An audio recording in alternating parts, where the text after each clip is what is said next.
Good morning, students. Welcome to English class. I hope you are enjoying your e-learning. Today we will do very interesting topic, and that is articles.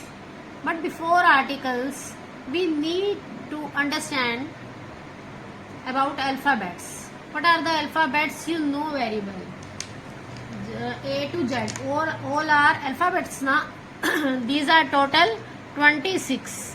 But we can divide it into two parts also, consonant and vowels. Vowels बेटा सबको पता है कि ए E I O U, ये 5 क्या है हमारे vowels. A E I O U, A E I O U, ये हमारे हैं 5 वोवल. और बाकी जो इसके अलावा 21 रह जाएंगे हमारे, वो सब हमारे क्या हैं, कॉन्सोनेंट्स.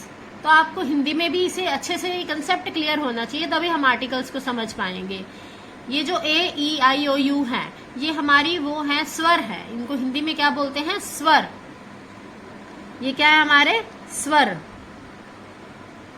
बस उसमें एक छोटी साउंड के लिए, जैसे ए है तो उसमें एक ही मात्रा होती है, बड़ी ए की मात्रा लंबी साउंड के लिए बड़ी ए की मात्रा हो जाती है. एक छोटी ई होती है, एक बड़ी ई होती है. लेकिन इसमें इंग्लिश में एक ही ई, सिंगल ई होता है. हम डबल ई भी यूज कर लेते हैं अगर वो लंबी साउंड होती है. इसलिए ये इसमें कम है और उसमें ज्यादा है, बट हैं तो वही स्वर ना. और इन जो कॉन्सोनेंट है हमारे, उनको क्या बोलते हैं, व्यंजन. क्या बोलते हैं हिंदी में, आपने क ख ग वगैरह जो पढ़े हैं वो क्या है, बाकी व्यंजन, कॉन्सोनेंट. तो ये कंसेप्ट हमारा क्लियर होना चाहिए. कॉन्सोनेंट, व्यंजन, वोवल, स्वर. वोवल कौन से हैं, ए ई आई ओ यू.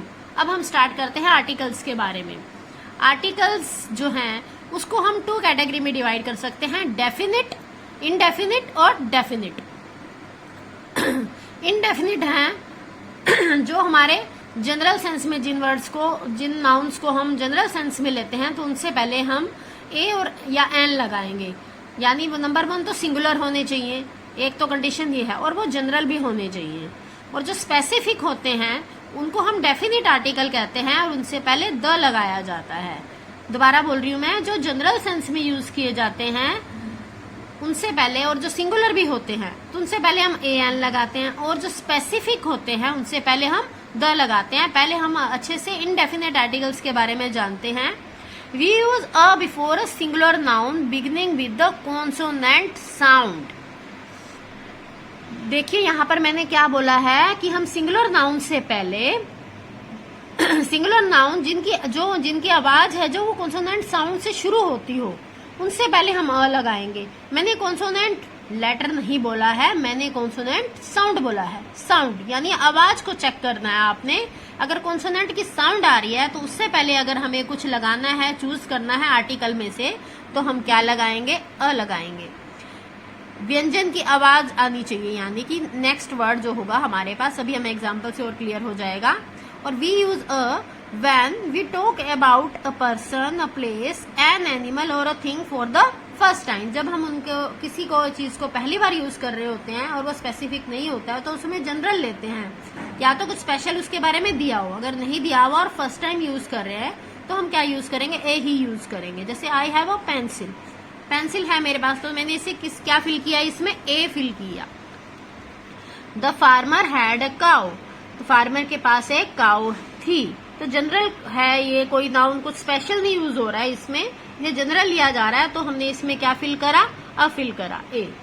तो देखिए इसकी जो आवाज है वो व्यंजन वाली है. काओ, क की साउंड आ रही है, व्यंजन. वॉवल की साउंड तो नहीं आ रही है ना, कॉन्सोनेंट साउंड आ रही है.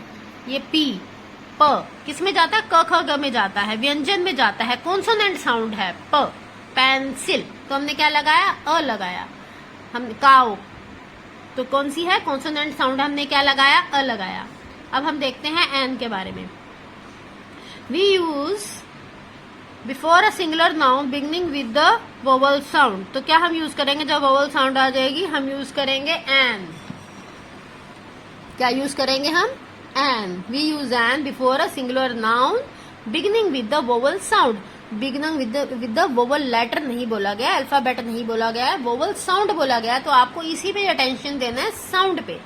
We use an when we talk about a person, place or an animal or a thing for the first time. जब हम इसका ये रूल तो दोनों में सेम है, ए और एन में. जब हम किसी वर्ड को किसी नाउन को लाइन में फर्स्ट टाइम के लिए यूज कर रहे हैं, फर्स्ट बार यूज कर रहे हैं, तो हम उसमें क्या लगाएंगे?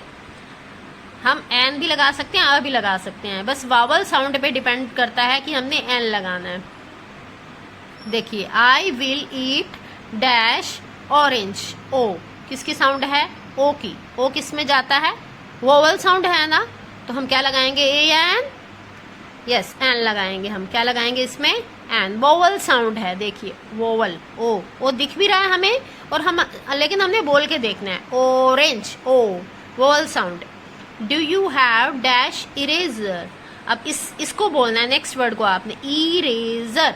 ई किस में जा रहा है हमारा? ई. हाँ जी, वोवल में जा रहा है हमारा. तो वोवल से पहले हमने क्या लगाना है? An. My father is dash honest person. हाँ जी, इसकी जो प्रोनाउंसिएशन है, यहाँ पर जो एच है वो साइलेंट है. मैं इसको होनेस्ट नहीं बोल रही हूँ. I am speaking honest. H is silent. Then I am speaking here honest.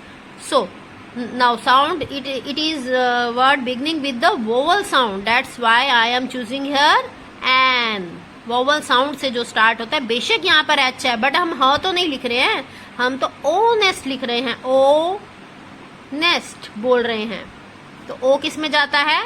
vowel sound में. तो इसलिए मैंने यहाँ पर क्या चूज किया? an. देखिए, थोड़ी सी और एक्सरसाइज भी करते हैं.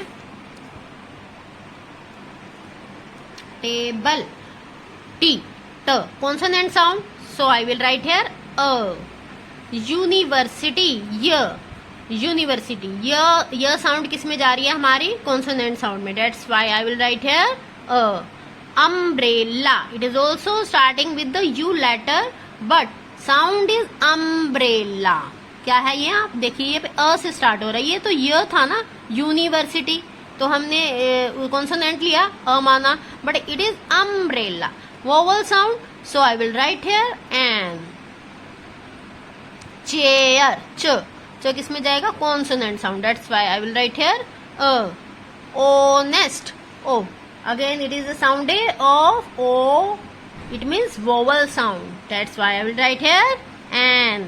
बट अब मैं थोड़ा धीरे से बोल रही हूँ आपकी प्रैक्टिस के लिए. तो जैसे ही मैं बोलूंगी आपने भी सोचना है कि यहाँ पर ए आएगा या एन आएगा. आवर. आर. तो ये इसमें हमने हावर नहीं बोलते हैं, आर बोलते हैं इसे. तो आर. तो अब किसकी साउंड हो जाएगी हमारी? Vowel sound. Vowel sound. R. आप बोला ना, मैंने हार तो नहीं बोला, मैंने आर. तो vowel sound. That's why an. Hospital. Hospital तो नहीं होता, आपको भी पता. हॉस्पिटल. ह की साउंड आ रही है, जो वो किस में जाएगी? हमारी कॉन्सोनेंट साउंड में. That's why there would be a. Ant. Ant होती है चींटी, तो उससे पहले अ साफ साउंड आ रही है हमारी वोवल की, तो हम लगाएंगे यहाँ पर एन. आई थिंक आपको ये क्लियर हो गया होगा. अब हम करते हैं डेफिनिट आर्टिकल्स. डेफिनिट आर्टिकल्स है हमारा the. We use the when we talk about a particular person, place, animal और थिंग. जब हम किसी स्पेशल किसी पर्सन की बात करें, प्लेस, एनिमल या थिंग की, यानी कि स्पेशल नाउन के बारे में अगर हम बात करते हैं, तो हमारा क्या यूज होता है? Definite article. और डेफिनिट आर्टिकल में हमारे पास एक ही ऑप्शन है, that is the. Give me a book. देखिए, मैंने यहाँ पर लिखा है कि यहाँ पर इस सेंटेंस से पता चल रहा है कि कोई आपको कह रहा है कि बुक दे दो. कि बुक कोई स्पेशलाइज नहीं है, कोई पर्टिकुलर बुक नहीं मांग रहा है. He is asking general book. That's why I have filled it with the a. But जब कोई स्पेसिफिक बात आ जाएगी तो हम उसमें द भरेंगे.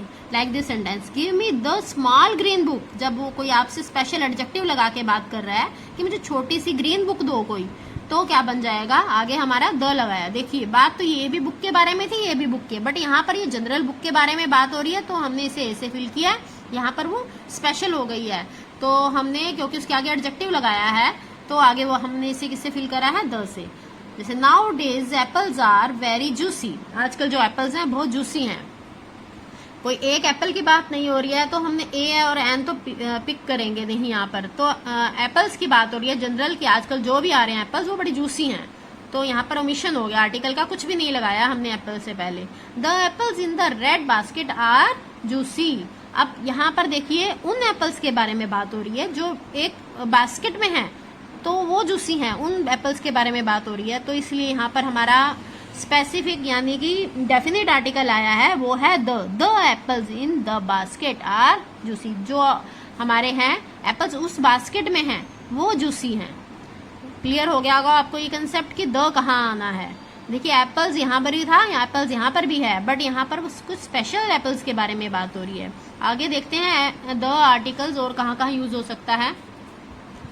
सबसे पहले कि होल क्लास को रिप्रेजेंट करता है। जब हम ऐसी बात करते हैं किसी के बारे में कि वो पूरी अपनी स्पीशीज जाति के बारे में हमें बताए, तो भी हम इसके बारे में आगे द लगाएंगे। The cow is a sacred animal, यानी कि जो गाय है एक पवित्र एनिमल है, इसकी पूजा भी करते हैं ना, तो द लगाया हमने। रिवर्स और सीज और ओशंस के बारे में बात होती है, जैसे the Ganga, the Jamuna, the Indian oceans. ठीक है, तो ये हमारे हैं। जब भी इनके बारे में हम बोलेंगे तो हमने आगे क्या लगाना है, द लगाना है। माउंटेन रेंजेस, देखिए माउंटेन की बहुत सारी रेंजेस होती हैं, तो पूरे जब ग्रुप ऑफ माउंटेन्स जो होता है उसको माउंटेन रेंजेस बोला जाता है। तो उसके आगे भी हम क्या लगाएंगे, द। एक आइलैंड के लिए नहीं, ग्रुप ऑफ आइलैंड्स के लिए हमने क्या लगाना है, जैसे कि द अंडमान एंड निकोबार। तो आपको पता ही है कि अंडमान निकोबार में बहुत सारे ग्रुप हैं, बहुत सारे आइलैंड्स हैं, तो उनके ग्रुप के लिए द वर्ड आएगा, सिंगल के लिए नहीं आएगा, ये आपने ध्यान रखना है। नेचुरल ऑब्जेक्ट्स होते हैं, जैसे कि द सन, कोई और सन तो नहीं है, एक ही है, यूनिक है और नेचुरल है, यूनिक भी होना चाहिए। द मून, एक ही मून है हमारा अर्थ का, द अर्थ हो सकता है। फेमस बिल्डिंग्स के लिए, कॉमन बिल्डिंग के लिए नहीं, जैसे कि जो भी फेमस बिल्डिंग्स होंगी उसमें हम आगे क्या लगाएंगे, आगे द लगाएंगे। होली बुक्स, जैसे द गीता, द बाइबल, ठीक है, जो भी फेमस होली बुक्स होंगी आगे उनके आगे हम द लगा सकते हैं। न्यूज़पेपर के नेम्स के आगे भी हम द लगाएंगे, the Hindustan times, the Hindu, ठीक है, the Dainik Bhaskar, like this.